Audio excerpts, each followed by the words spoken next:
For several years, the Israeli government was forcibly administering birth control to a segment of its minority population, with doctors injecting Ethiopian Jewish women against their will with a contraceptive, Depo-Provera. But it wasn't until this January that a government official finally acknowledged it. One investigative journalist who interviewed 35 Ethiopian immigrants found that they were being intimidated and threatened into taking the shots, while being told that they were merely inoculations. But many speculate it was all part of a deliberate attempt to restrict an expanding minority in the country. You see, over the last 2 decades, Israel's experienced a significant influx of Ethiopian immigrants. But there now being close to 130,000 living in the country. And while the government has finally put an end to this inhumane, insane population control tactic, the story has shed a light on a dangerous contraceptive that's now being pushed and administered on women of color all over the world, including right here in the U.S. So here to talk about the use of Depo-Provera and how this is targeting minority populations in both here and abroad, I'm joined now by Randy Short, President and National Spokesperson for the Anti-Depo-Provera Clergy Coalition. Thank you so much for coming on. Thank you for having me. So, Israel allegedly put this to an end. Can you talk about what you know about the health effects, though? Because obviously women were being administered this for years without knowing about them. Well, the drug was first patented in 1959. By the middle 60s, there were a lot of unethical experimentations done, in particular the Grady Clinic study in Georgia on poor black and poor white women. God knows how many people died. This drug did not get approved until 1993-94, but during that time that was used on women all over. The effects of it are serious: excessive bleeding, osteoporosis, breast cancer, cervical cancer, heart attack, stroke, ectopic pregnancies, excessive weight gain, which can lead to type 1 or 2 diabetes, short or long-term infertility, maternal death. It strips the epithelium, the inner part of the woman's womb, making her more susceptible to all STIs and STDs. Therefore, doubling the chances of getting HIV/AIDS, chlamydia, HPV, gonorrhea, or syphilis. And there are other things that bothers the mental health. One of the things that's come to us, that the group that I work with, the Rebecca Project, is that many women are telling us that they've had mental problems.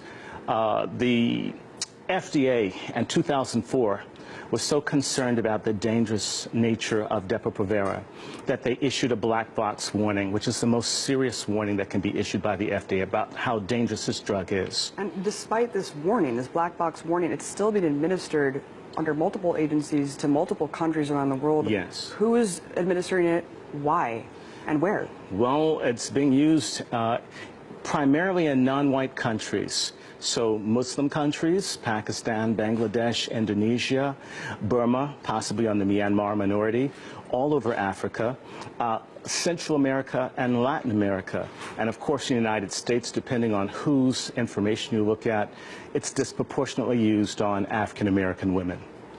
Who's doing it? Planned Parenthood is one of the big purveyors of it. In addition to that, you have the Population Council, you have the International Federation of Planned Parenthood, you have a lot of persons and groups that have a Malthusian view that there are too many people, and therefore they want to reduce the population. They know this drug is deadly, it's cheap, and it makes huge profits for the parent maker, which is Pfizer. And USAID is also one of the agencies as well. For 47 years, it's been an unofficial policy of the USAID Office on Population to use or to send abroad dangerous, unsafe, untested, or unapproved drugs. And you said that this is being obviously disproportionately affecting minority populations. yes. If they know that it's deadly, why would they be administering it to minority populations? I mean, what is really this all about here?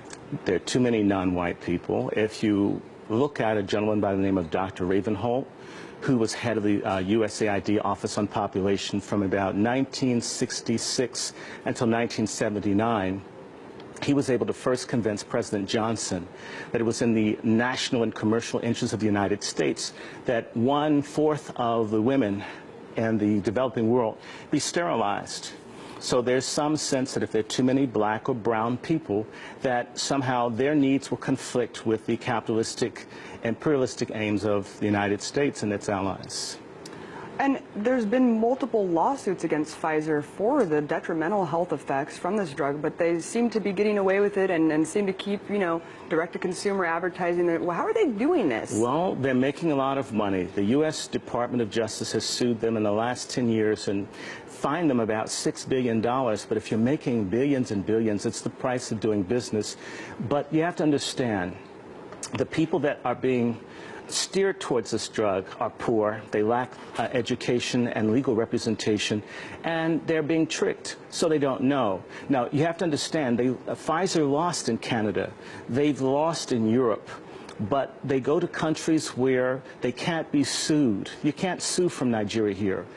You can't sue from Mozambique here. So you can go to countries where you either have a corrupt government structure or they're coerced, or should I say they've constructively manipulated into having this drug as part of their international foreign aid. Do you see what I'm saying? So the women become just chess pieces in a Malthusian eugenics game. And so you think this goes beyond just a corporation making as much money as it can, pushing it on as many people as it can. You think it actually goes down to, this is a modern day form of eugenics. And genocide, yes. And it's happening here in the U.S. as well. Yes, it is. Well, that's very shocking, and we'll definitely follow up with this story. Very disturbing. Thank you so much for coming on. Right. Thank you for your time. Randy Short, President, National Spokesperson. And I'm with the Rebecca Project on Human Rights. Absolutely. All right, thank you so much. thank you. All right.